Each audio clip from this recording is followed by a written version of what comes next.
Chapter 17 Cake and a Letter. One more chapter after this. The ponies entered Earth.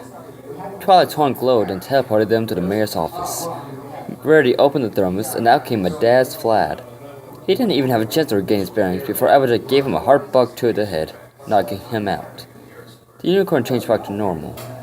Twilight propped him up on his seat to make it look like it was just taking a nap, and Twilight teleported again, this time out the mayor's office. Big Boy looked about. So where are we going? Where are we going to this? It's just we head back to the Fenton's house, where every point changes back. I don't want us to be in the middle of things and open. We're real ponies, so we can't risk feeling ourselves again, unless any pony has a bad idea. She said, looking at the group. No pony said anything, so Twilight nodded. Right. She moved to the house on top of the roof. Applejack opened the door for a quick getaway, and the pony started. The jewelry began to glow brightly, surrounding each pony with a soft light. They were lifted into a circle, Twilight sparkled in the center. When their eyes opened, it was revealed that their entire eyes had turned a pure white, glowing sharply.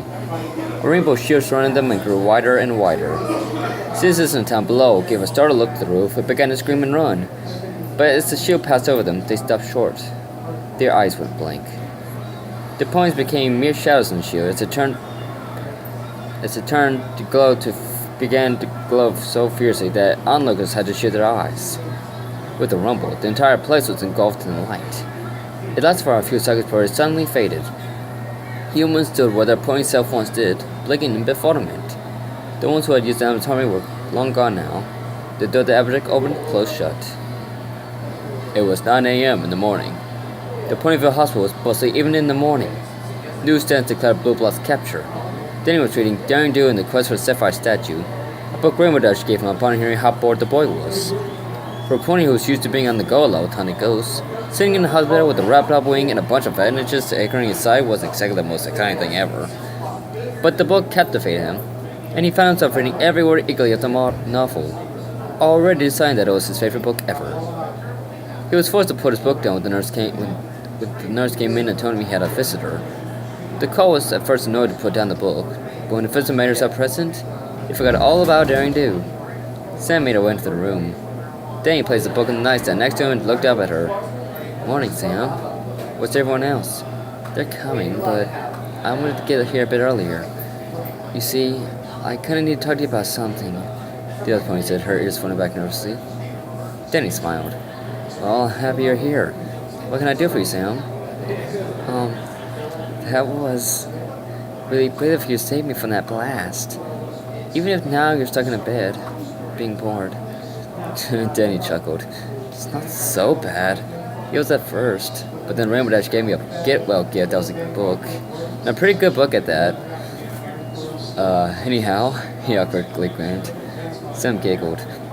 You see, I'm going to tell you something, and if you don't like it, I'll shut up and forget about it. I like you. She stopped and blushed violently. I've liked you for a long time, and was too embarrassed to admit it. And she was caught when Danny closed her mouth with his hoof. He looked up into her eyes and then leaned forward and kissed her. She was caught by a shock for a mere second before kissing back. That's a few seconds before love came. You owe me 5 bits, Applejack. The two looked to see the rest of their friends. Danny's family. Coming in, Applejack grunted and pulled out 5 bits and gave it to a proud Rainbow Dash. Thanks for not letting me lose a bet, guys, she said. Danny and Sam awkwardly smiled at the group. You two are so adorable, Rarity said. Just snickered. About time. Just don't make me the third wheel, Doctor said simply, shrugging. Danny looked to his parents and silently begged them to not say anything more. They took the hand and said nothing. Danny cleared his throat. So how did it all go? He asked. Fantastic, Twilight said. We got Blue Blood, as you might have keyed into by seeing all the poems with newspapers. We tricked him and cornered him, and he got his horn chopped off too. Sweet, he got what he deserved, Danny said, laughing. So what about Flad? Doesn't remember a thing, Jack said. They went to change all the points and unexpected humans and to erase their memories. He was released in his office in courtesy of Applejack, given a nice bug to the head to knock him out while they took care of business. He didn't even remember that man I know about his identity. It's bad sad, really, May said. Jack didn't want to let him go, because he wanted him staying in the dorms and not be released, so he couldn't cause more trouble. But he had to, because if he didn't, Flat had a chance to escape again or if he requested her all over again, she said. Danny frowned. That's understandable.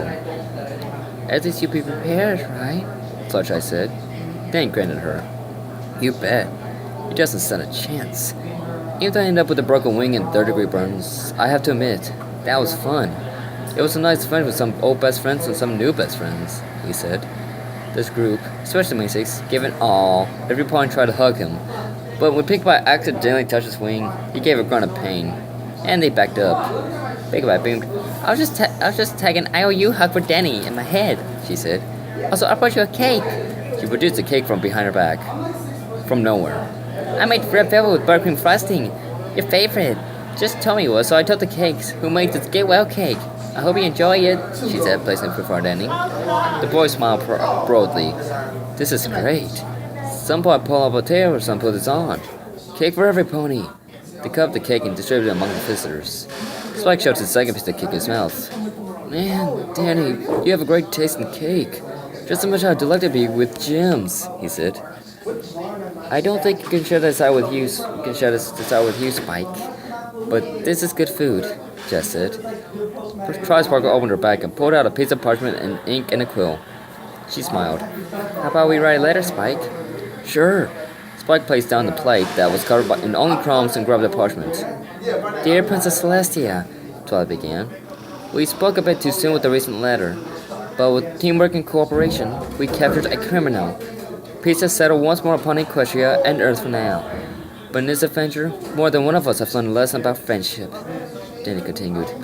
I myself, Danny Fenton, learned that some secrets are worth sharing with ponies who need to hear it, and that you shouldn't be afraid to speak up. I should have told my parents much earlier about my secret, and I also should have told them right away about who Flat really was.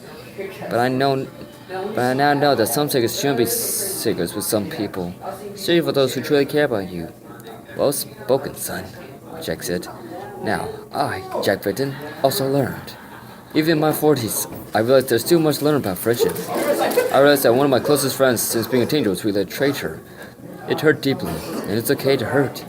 But I realized that he was never really a friend at all. You have to know whether or not some point is a real friend or just a faker. It is okay that we're not friends.